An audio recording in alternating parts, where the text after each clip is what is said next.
So what we're going to do now is put on a white fender flare. We found a used fender flare from a guy here in town for 10 bucks. So we're going to put it on tonight.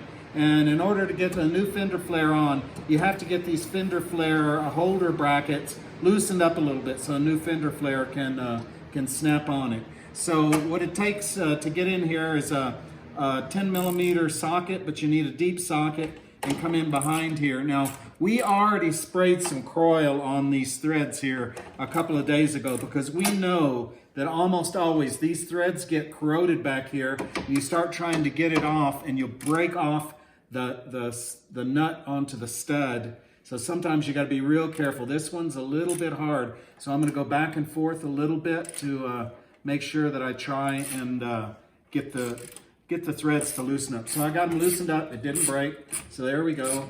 I don't think I have to take it all the way off, just far enough to get a little play in this. We'll see if it's far enough. I'll go ahead and do the other 3 nuts that are on the back of this one. Once again, I'm being careful because they are up under here where they get all the stuff off the road. They get dirty, they corrode, and if you just start twisting on them, you'll break them off. The stud is in this, and then you'll ruin the whole piece here. So there we go. It looks like that one's going to cooperate. So yeah, spray a little Croil on there and do it a day in advance if you can. Let it soak in. Yep, see this one's got a little corrosion. Let me hope to get it. Yeah, gonna work it back and forth here. Try not to twist it off with too much torque. It doesn't take a whole lot of torque to twist these off.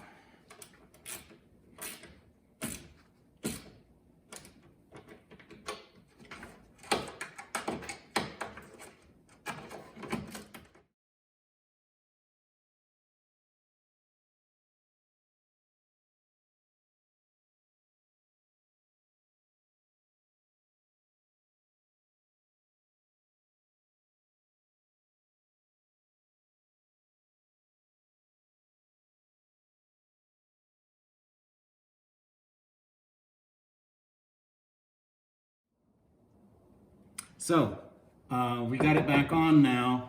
We ended up taking the metal bracket all the way off, just took it on the bench, make it a little bit easier to snap it onto this. But everything I was talking about being careful to not break off the studs, one of them I broke off. It was coming nicely and I got a little bit impatient and I just started running it off and then it bound up and snapped. Luckily, it was right in the middle between 2 others, so that it'll stay on just fine without it. But there's a little lessons learned. Put a lot of Croil on the back and ease it back and forth and ease it off. And these have got a lot of thread on them, so it takes quite a while to get them all the way off. But patience will pay off in not breaking off studs. You break off one more stud and the thing is trash and you got to go looking for a new part. All right.